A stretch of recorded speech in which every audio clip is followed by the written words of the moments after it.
Existe um princípio antigo em geopolítica que todo estrategista conhece. Você não pode vencer uma guerra se o inimigo controla suas linhas de abastecimento. É uma lei tão fundamental quanto a gravidade. Durante 33 anos, desde a queda da União Soviética em 1991, os Estados Unidos desafiaram essa realidade. Washington expandiu a OTAN para o leste, instalou bases militares ao longo das fronteiras russas, orquestrou revoluções coloridas da Geórgia à Ucrânia, tudo isso assumindo que Moscou simplesmente observaria impotente. Mas esta semana algo mudou irreversivelmente. Em 15 de dezembro de 2024, o ministro das Relações Exteriores russo, Sergei Lavrov, anunciou que a Rússia havia completado o cerco logístico da Ucrânia. Não estamos falando de retórica diplomática. Estamos falando de 847 quilômetros de fronteira oriental completamente selados, com 12 corredores de abastecimento ocidental reduzidos a apenas 3 rotas terrestres viáveis desde a Polônia. E aqui está o dado que a mídia corporativa ocidental está enterrando. 68% do combustível ucraniano agora deve ser transportado por via aérea a um custo 5 vezes maior que o transporte terrestre. O que testemunhamos não é apenas uma operação militar, é o colapso da arquitetura de segurança europeia que Washington construiu durante 3 décadas. E a ironia é devastadora. A mesma estratégia de isolamento que os Estados Unidos tentaram impor à Rússia através de sanções, agora está sendo implementada cirurgicamente contra seu principal proxy no leste europeu. Trabalhei anos suficientes em análise geopolítica para reconhecer um ponto de inflexão histórico quando o vejo. E esta semana marca exatamente isso. Porque quando seu inimigo controla não apenas o território, mas as rotas pelas quais você sobrevive, a guerra não se trata mais de batalhas, trata-se de tempo. E o tempo, como você descobrirá, se esgotou para a estratégia ocidental na Ucrânia. Para entender a magnitude do que está acontecendo agora, você precisa compreender exatamente como chegamos aqui. E o que a mídia corporativa não quer que você saiba é que isso não começou em fevereiro de 2022. Isso começou com uma série calculada de provocações americanas que qualquer potência nuclear teria considerado atos de guerra. Vamos começar com 1999. A expansão da OTAN para a Polônia, Hungria e República Tcheca, países que faziam parte do Pacto de Varsóvia apenas 8 anos antes. O secretário de Estado James Baker havia prometido explicitamente a Mikhail Gorbachev, em 1990, que a OTAN não se moveria nem uma polegada para o leste se a União Soviética permitisse a reunificação alemã. Essa promessa durou exatamente 9 anos. O custo para a Rússia, a perda de sua zona de amortecimento estratégica de 300 anos. Depois veio 2004, a Revolução Laranja na Ucrânia, orquestrada com 65 milhões de dólares canalizados através da National Endowment for Democracy e USAID. Washington instalou Viktor Yushchenko, um candidato abertamente pró-OTAN, depois de anular uma eleição que observadores internacionais haviam certificado como legítima. O embaixador americano em Kiev na época não se incomodou em ocultar o envolvimento. Os Estados Unidos gastaram 5 bilhões de dólares nos últimos 20 anos para ajudar a Ucrânia a alcançar suas aspirações europeias. Avancemos para 2008. A cúpula da OTAN em Bucareste, onde os Estados Unidos pressionaram para conceder à Ucrânia e à Geórgia um caminho de adesão, apesar dos avisos explícitos de que Moscou consideraria isso uma linha vermelha existencial. O embaixador russo na OTAN, Dmitry Rogozin, declarou que se a Ucrânia e a Geórgia se juntarem à OTAN, esses países deixarão de existir em sua forma atual. Washington ignorou completamente esse aviso. O custo estratégico para a Rússia, a perspectiva de mísseis da OTAN a 400 quilômetros de Moscou. Depois está 2014, o golpe de Maidan. Victoria Nuland, subsecretária de Estado para Assuntos Europeus e Eurasiáticos, admitiu publicamente que os Estados Unidos haviam investido 5 bilhões de dólares na construção de instituições democráticas na Ucrânia. Em fevereiro de 2014, uma ligação telefônica vazada a revelou coordenando exatamente quem formaria o novo governo ucraniano após a derrubada do presidente eleito Viktor Yanukovych. Yats é o cara, ela disse, referindo-se a Arseny Yatsenyuk. E, de fato, Yatsenyuk se tornou o primeiro-ministro semanas depois. O custo para a Rússia, a perda de sua base naval de águas quentes na Crimeia, estrategicamente vital. 2015 trouxe os Acordos de Minsk, supostamente uma estrutura de paz negociada pela França e Alemanha para terminar a guerra no Donbass. A Ucrânia nunca teve a intenção de implementá-los. Em dezembro de 2022, Angela Merkel admitiu em uma entrevista com Die Zeit que os acordos de Minsk foram projetados para dar tempo à Ucrânia para se fortalecer. Em outras palavras, Washington e seus aliados europeus usaram um acordo de paz como cobertura para armar a Ucrânia durante 7 anos. O custo para a Rússia, 14. Milhares civis de etnia russa mortos no Donbass entre 2014 e 2022. Então, o que aconteceu? Neste exato momento, Jake Sullivan, o conselheiro de Segurança Nacional dos Estados Unidos, enfrenta uma crise que nenhum manual de estratégia de Washington poderia prever. O orçamento militar americano para a Ucrânia superou 113 bilhões de dólares desde fevereiro de 2022. Esse número é maior que o PIB completo da Ucrânia antes da guerra. E apesar desse investimento massivo, 3 estratégias fundamentais colapsaram simultaneamente. A primeira estratégia foi o isolamento econômico da Rússia. Em 26 de fevereiro de 2022, os Estados Unidos e a União Europeia implementaram as sanções mais severas da história moderna, congelando 300 bilhões de dólares em reservas do Banco Central Russo e banindo 7 dos 10 maiores bancos russos do sistema SWIFT. O objetivo declarado: colapsar o rublo e provocar uma crise financeira que forçaria Putin a recuar. A realidade, o rublo se recuperou completamente em 3 meses.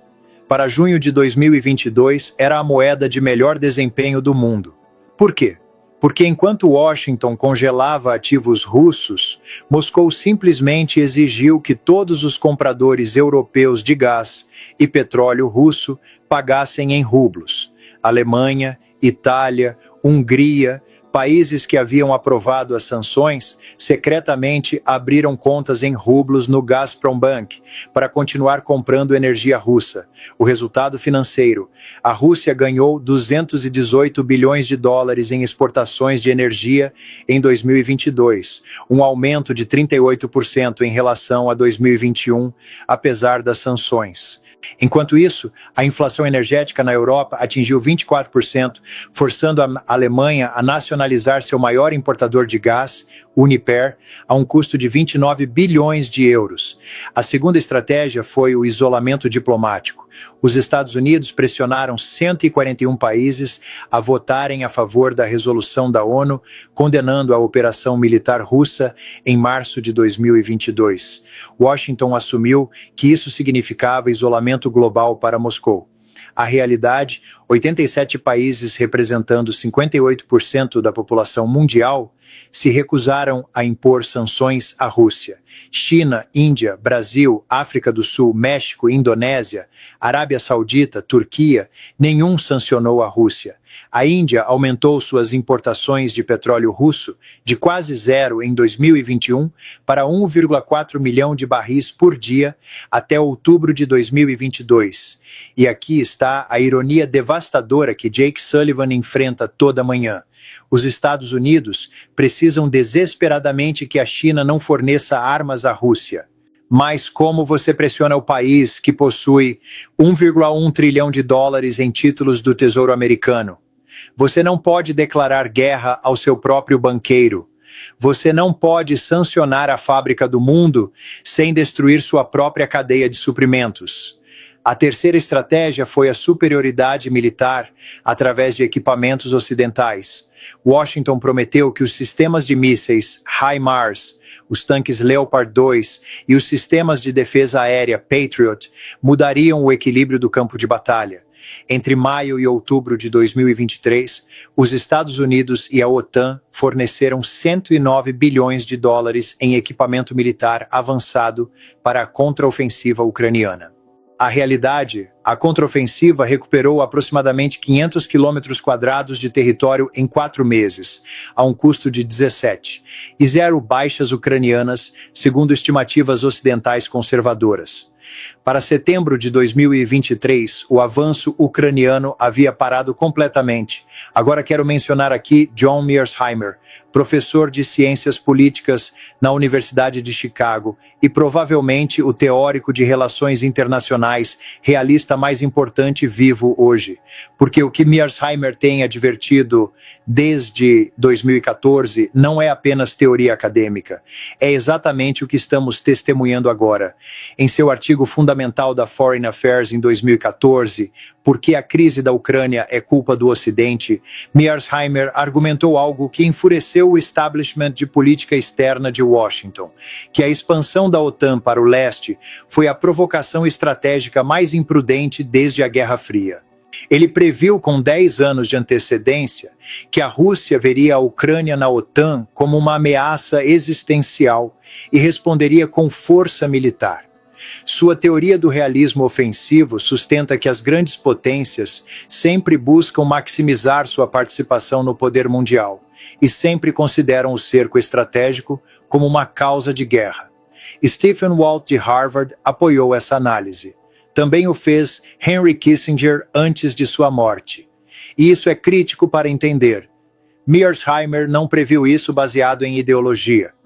Ele previu baseado em 300 anos de padrões históricos de como as grandes potências se comportam quando se sentem estrategicamente ameaçadas. Mas aqui está o que torna essa crise diferente de qualquer conflito geopolítico anterior. Não se trata apenas da Ucrânia. Trata-se do colapso de 2 pilares fundamentais que sustentaram a hegemonia americana por 50 anos. O primeiro pilar é o sistema do petrodólar.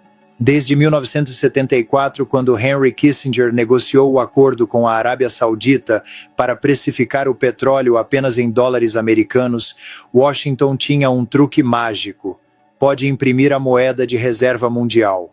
Durante 50 anos, esse sistema funcionou perfeitamente, até agora.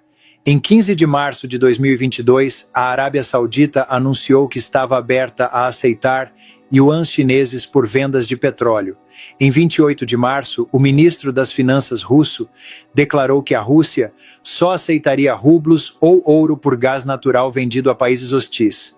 Para outubro de 2024, 22% do comércio de petróleo global estava sendo liquidado em moedas diferentes do dólar americano, contra 4% em 2020. Por que isso está acontecendo? Por causa do que Washington fez com as reservas russas. Quando os Estados Unidos congelaram 300 bilhões de dólares em ativos do Banco Central Russo, enviaram um sinal aterrorizante a cada governo do planeta. Suas reservas em dólares não são realmente suas. Os Estados Unidos podem confiscá-las a qualquer momento por razões políticas. A China entendeu essa mensagem instantaneamente. Entre 2022 e 2024, Pequim reduziu suas participações em títulos do Tesouro Americano de 1,1 trilhão de dólares para 797 bilhões de dólares. Esta é a desdolarização em tempo real. O segundo pilar é o monopólio das instituições financeiras ocidentais. Mas quando os Estados Unidos baniram os bancos russos do SWIFT, alternativas foram criadas. O Sistema de Transferência de Mensagens Financeiras da China, CIPS, processou 136 trilhões de yuans em transações em 2023, um aumento de 50% em relação a 2022. E depois está o BRICS, Brasil, Rússia, Índia, China, África do Sul, agora expandidos para incluir Irã, Egito, Etiópia, Arábia Saudita e Emirados Árabes Unidos a partir de janeiro de 2024. Esses 11 países representam 46% da população mundial e 37% do PIB global, medido por paridade de poder de compra. A transição já aconteceu. O mundo simplesmente ainda não percebeu completamente. Você está gostando da análise? Porque aqui está a realidade. Esse tipo de informação geopolítica que te conecta diretamente com fontes primárias, que te mostra os números reais que a mídia corporativa enterra, isso não aparece na CNN. Não aparece nas manchetes do New York Times. Se você encontra valor nesse nível de análise, pressione o botão de inscrição. Junte-se aos milhares de pessoas que estão despertando para o fato de que as narrativas que nos alimentaram sobre a ordem global não são apenas incompletas, são fundamentalmente enganosas. E enquanto você está aqui, pressione o botão de curtir.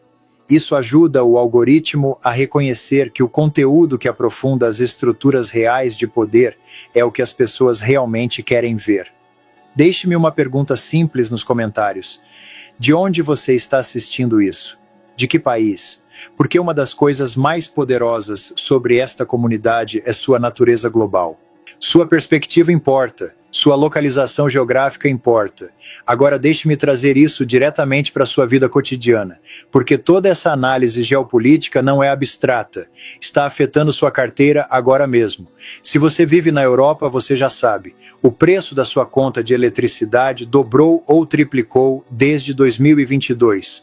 Esta é uma consequência direta da decisão da Europa de seguir as sanções energéticas de Washington contra a Rússia, sem primeiro garantir o fornecimento alternativo. Se você vive nos Estados Unidos, olhe sua conta de supermercado. O preço do trigo aumentou 40% desde 2021. Por quê?